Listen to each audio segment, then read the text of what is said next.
을 묶어서 다른 사람들 어깨에 올려놓고 자기들은 그것을 나누기 위해 손가락 하나 까딱하지 않는다. 이렇게 말씀하십니다. 율법학자들은 하느님의 율법을 시대에 맞게 해석하고 그때마다 새로운 규정들을 만들 수 있는 권한을 가지고 있었습니다. 입법, 사법권을 가지고 있었던 신분의 사람들입니다. 이스라엘의 역사를 보면 이들의 율법 해석에 따라서 세월이 가면서 많은 세부 규정들이 만들어집니다. 그 중에서도 엄격히 지켜야 하는 규정이 안식일 규정이었습니다. 613가지나 되는 율법 중에서 안식일 법에 해당하는 부분이 그 중에 3분의 1이나 될 정도로 안식일 세부 규정들이 많이 생겨났습니다. 그만큼 안식일 세부 규정들은 무거웠고 백성들에게 점점 더 짐이 되어 가던 당시입니다. 먼저 오늘 복음에 비추어볼 때 우리의 삶이 능동적이냐 또 주체적이고 자유로운 삶인가 하는 점에 대해서 생각하도록 해줍니다. 율법학자들과 바리새파 사람들은 자기 신분상의 권한을 이용을 해서 자신들에게는 법을 유의하게 백성들에게는 점점 더 큰 짐이 되도록 만듭니다. 하느님과 율법이 백성을 지배하고 갈취하는 수단으로 이용됩니다. 오늘 복음에서 보듯이 그들은 여발한 듯이 웃단에는 긴 수를 달고 성서 구절을 써서 넣은 성부각을 크게 만들어서 이마에 묶거나 팔에 묶고서 길을 다녔습니다. 이런 모습을 한 율사들이 지나가는 것을 보면 백성들은 일을 하다가도 일손을 멈추고 선생님 하면서 거기를 좋아하고 인사를 해야겠습니다. 율사들은 당시 사회의 엘리트 계층이며 지배 세력이었습니다. 백성들 위해서 종교를 배경으로 정치, 사회적 권세를 누리던 사람들입니다. 오늘날의 세상도 형태는 좀 다르지만 이런 지배 구조 상황은 덜하지 않은 것입니다.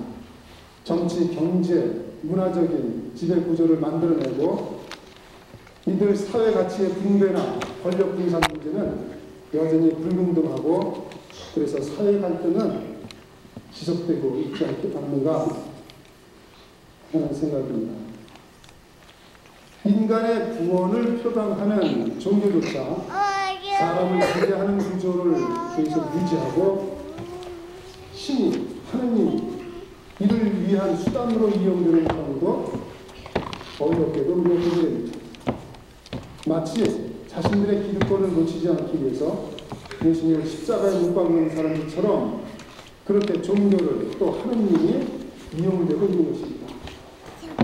백보양보해서 이런 주장이 틀렸다 하더라도 적어도 인간의 기숙한 심리에는 이런 지배구조가 자리하고 있음을 우리가 부정할 수 없습니다. 슬프게도 그렇습니다.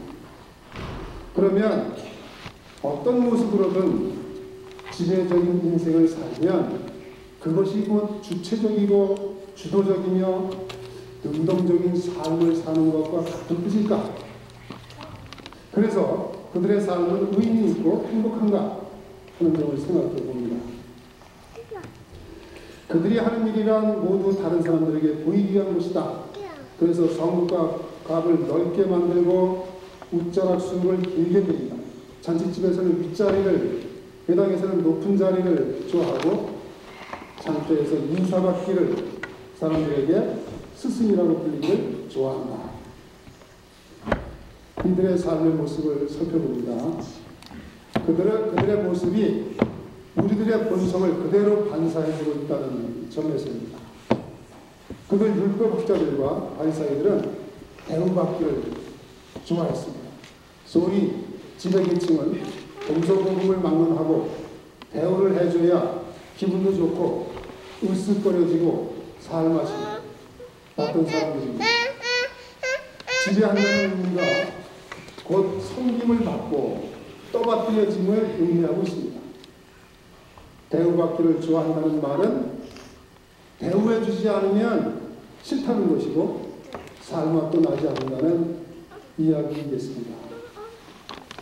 이 사람들은 타인이 어떻게 해주느냐에 따라서 자신의 마음과 모습이 바뀝니다. 잘해주면 기분 좋고 잘 안 해주면 기분 나빠집니다. 누가 인사 안 하면 살이 찡그러집니다. 무시하나? 내가 누군데 감히. 그렇다면 이들의 기분은 남들에게 달려있는 것입니다. 남이 어떻게 대해주느냐에 따라서 달라집니다. 그들의 삶은 모두 타인에 의해서 좌지우지된다고 보는 것입니다. 그래서 그들의 삶은 주체적이거나 또 주도적이거나 능동적이거나 그렇지 않고 오히려 반대라는 이야기입니다. 지배하는 듯하나 실제로는 종속적이고 비주체적이고 의존적입니다. 자기의 인생을 주인으로서 살지 못하고 종으로서 사는 사람들로 보이고 실제로 그렇지 않습니까? 그러면 반대로 피지배계층이라는 백성들의 삶은 그 당시 어땠습니까? 백성들은 누가 알아주지도 않았고 알아주기를 또 그래서 바라지도 않았습니다. 인사를 하는 사람들이었지 또 존경을 바치는 사람들이었지 받는 사람들이 아니기 때문에 율사들처럼 존경받지 못하고 인사받지 못하고 기분 나쁘거나 자존심 상할 일도 그래서 없었던 사람들입니다. 그렇다면 이들은 다른 사람들이 존경해주고 인사하고 알아주어야 기분 좋았던 율사들에 비해서 오히려 의존적이지를 않지 않느냐 그런 생각 무리가 아닙니다. 이런 데에 종속되어 있는 사람들이 아니었습니다. 타인에 의해서 기분이 좌지우지되지 않기 때문입니다. 지배하던 율사들에 비해서 오히려 지배당하는 이들이 더 자유롭습니다. 받는 쪽은 주지 않으면 받지를 못하니 이건 수동적입니다. 이런 논리로 보면 대우를 받는 사람들은 받으니까 역시 수동적입니다. 주지 않으면 받지를 못하니까 역시 수동적입니다. 대우해주는 쪽이 반대로 능동적입니다.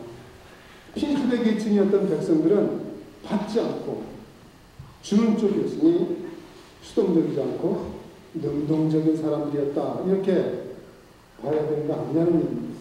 역설적인 논리로 들릴지 모르지만 가만히 생각해 보면 틀리지 않는 생각입니다. 너희 가운데서 가장 높은 사람은 너희를 섬기는 사람이 되어야 한다. 누구든지 자신을 높이는 이는 낮아지고 자신을 낮추는 이는 높아질 것이다. 예수님의 이 논리가 바로 그 논리입니다. 솔직히 우리도 누구한테 인정받고 칭찬을 들으면 기분이 좋습니다. 더구나 존경까지 받으면 더 기분이 좋아집니다. 반대로 인정받지도 못하고 핀잔이나 듣고 존경은커녕 멸시와 무시를 당한다고 느끼면 못 살 것 같고 자신감도 없어지고 한없이 쫄아드는 그리고 살맛이 없어지는 우리 자신들을 보게 되지.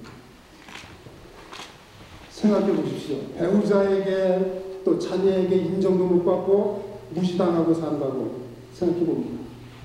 또 교우들에게서도 이웃들에게서도 그렇다고 생각을 해봅니다. 참 생각하기가 어렵습니다.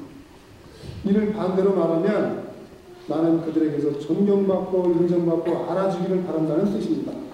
그렇다면 오늘 복음에 나오는 율사들과 나 자신이 별로 다를 바가 없다는 얘기 아니냐. 또 그렇다면 나도 내 인생을 주도적이고 주체적이고 자유롭게 살지 못하는 수동적이며 예속적으로 살고 있다는 뜻이 아니느냐. 남이 해주어야 비로소 살맛이 나는 비주체적인 사람입니다. 오늘 복음에서 겸손의 또 다른 가르침을 만납니다.